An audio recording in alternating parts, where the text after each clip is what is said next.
एक मिनट, तो आपको भ्रामक दावे सिर्फ बाबा रामदेव के दिखते हैं? आपको भ्रामक दावे समाज में और कहीं नहीं दिख रहे हैं? कोई कंपनी नहीं कर रही है भ्रामक दावे? एक एनर्जी ड्रिंक के नाम पे आप बेच रहे हो कि उसको पीने के बाद डर के आगे जीत है, उसके बाद एक आदमी मोटरसाइकिल उठाता है और वो बिल्डिंगों के ऊपर स्टंट्स कर रहा है। ये भ्रामक दावा नहीं है कि ये एनर्जी ड्रिंक पीने के बाद आप स्टंटमैन बन जाएंगे? एक क्रीम है फेयर एंड लवली, वो दावा करती है कि 14 दिन में गोरे हो जाओगे आप। कितनों को गोरा बना दिया उसने? पूरा हिंदुस्तान गोरा हो जाना चाहिए था फिर तो। मैं ये कह रहा हूं कि आप समझ नहीं रहे हैं इस बात को। योग और आयुर्वेद जो है वो भारत की परंपरा है, भारत की आत्मा है। और वो व्यक्ति जिसकी बात आप कर रहे हैं, हम लोग कितना खुश हो रहे हैं। मुझे तो दुख इस बात पे है कि जनता कितनी खुश हो रही है। तुम्हारा क्या ले गए वो बाबा रामदेव? तुम्हारा क्या ले गए? जनता खुश हो रही है कि लाला रामदेव को दिखा दी औकात कोर्ट ने। तुम्हारा क्या, तुमने क्या जीत लिया उस पर? मुझे ये समझ में नहीं आ रहा है कि एक व्यक्ति जो भारतीय परंपराओं को, स्वदेशी परंपराओं को आगे बढ़ा रहा है, वो देख रहे हैं रोज 5000 लोगों को सामने खड़े होकर के लोग बताते हैं माइक पर कि मेरा रेमेटॉइड अर्थराइटिस ठीक हो गया। लोग बता रहे हैं कि उनके ऑटोइम्यून डिजीज ठीक हो रही हैं, कैंसर लोगों का ठीक हो रहा है। बस ये है कि अभी रिसर्चेज नहीं हुई हैं उस पर। आज के 20 साल पहले, 50 साल पहले अगर आपको कोई कहता कि मोबाइल से वीडियो कॉल भी की जा सकती है, आपने सामने देख सकते हैं एक दूसरे को, मानते आप? नहीं मानते। लेकिन आज आप मानते हैं उस बात को। तो ऐसी रिसर्च की जरूरत है ना। आप ये कहिए कि आयुर्वेद में और रिसर्च की जरूरत है, मैं मानता हूं। योग में और रिसर्च की जरूरत है, मैं मानता हूं। लेकिन आप ये कह रहे हैं कि अब आप विकिपीडिया खोल के देखिए, उस पर लिखा है कि ये स्यूडो साइंटिफिक है। विकिपीडिया एक ऑथेंटिक सोर्स ऑफ इंफॉर्मेशन है, उस पर लिखा हुआ है आयुर्वेद प्रैक्टिसेस जो हैं वो स्यूडो साइंटिफिक हैं। आप किस आधार पर इस बात को कह रहे हैं? कोई आधार है आपका इस बात का? आप एक जिम्मेदार प्लेटफॉर्म है, इंडियन मेडिकल एसोसिएशन, नाम के आगे इंडियन लगा लिया है उन्होंने, तो इससे लग रहा है कि ये सरकारी संस्था है, भारत सरकार उसके विरोध में। इंडियन लगा लेने से आप सरकारी संस्था और बहुत ऑथेंटिक नहीं हो जाते हैं। इंडियन मेडिकल एसोसिएशन और आयुर्वेद की ये लड़ाई है। ये एक हमको दिखाई दे रहा है, बहुत एक परसेप्शन आ रहा है लोगों के सामने कि एलोपैथ और आयुर्वेद में ये लड़ाई चल रही है। एलोपैथ आयुर्वेद की लड़ाई नहीं है।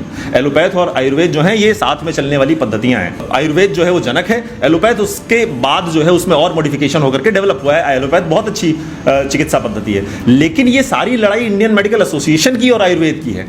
इंडियन मेडिकल एसोसिएशन आयुर्वेद को क्वैकरी कह रहा है। क्वैकरी का मतलब जानते हैं आप? Fraudulent practices, fraud. और हमको, आपको शर्म नहीं आ रही है? आने वाले समय में आपको पता है क्या होने वाला है? आने वाले समय में ये जितनी भी योग की प्रक्रियाएं हैं, जितनी भी आयुर्वेद की औषधियां हैं, ये सारी औषधियां अलग अलग नामों से विदेशों में, पश्चिमी देशों में पेटेंट हो जाएंगी। और आप बैठे रहिएगा इसी मिथ्या अहंकार को लेकर के कि आप सब कुछ हासिल कर लेंगे एक दिन। जितनी एक्सरसाइजेज आपकी हुआ करती, जो मार्जारी आसन है उसको कैट पोज के नाम से पेटेंट कर लिया गया है।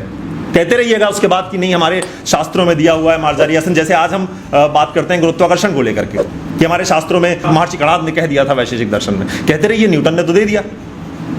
कौन मान रहा है आपकी बात को? ऐसे ही आने वाले समय में आपके सारे प्राणायाम को ब्रीदिंग प्रैक्टिस के नाम पे बेचा जा रहा है। बोल रहे हैं ना डॉक्टर्स को, आखिर प्राणायाम बोलने में क्या शर्म है? आप उसको प्राणायाम क्यों नहीं कह पा रहे हैं कि प्राणायाम करने से आप स्वस्थ हो जाएंगे? आप कह रहे हैं कि ब्रीदिंग एक्सरसाइजेस आप करेंगे तो आप स्वस्थ हो जाएंगे। ब्रीदिंग एक्सरसाइज को अगर आप प्राणायाम कह देंगे तो आपको पता क्या होगा? उससे ये होगा कि आयुर्वेद और योग की जीत हो जाएगी। और ये कैसे स्वीकार कर लें?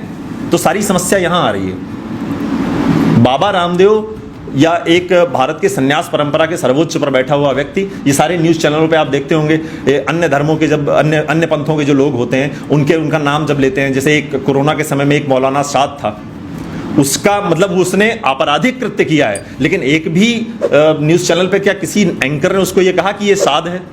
सब मौलाना साद, मौलाना साद, मौलाना बुखारी, सब मौलाना लगा रहे हो। अगर उनका पद है, मैं कह रहा हूँ सम्मान दो। लेकिन जैसे ही स्वामी रामदेव की बात आती है, कितने न्यूज चैनल्स पे आपने देखा कि रामदेव को दिया कोर्ट ने झटका। रामदेव क्या है? भारत के संन्यास परंपरा का अपमान कर रहे हैं आप। कोई आपराधिक कृत्य नहीं किया है बाबा रामदेव ने। अगर स्वामी रामदेव इस देश की संन्यास परंपरा का प्रतिनिधित्व करते हैं तो आपकी ये जिम्मेदारी है कि आप उनको सम्मान दें। आप क्यों नहीं दे रहे? क्योंकि हम बहुत सहिष्णु हैं। हम ये सह लेते हैं कि हमारे सन्यासी का अपमान करो और हम सुनते रहेंगे, हम भी खुश हो जाएंगे। तो समस्या की जड़ ये है।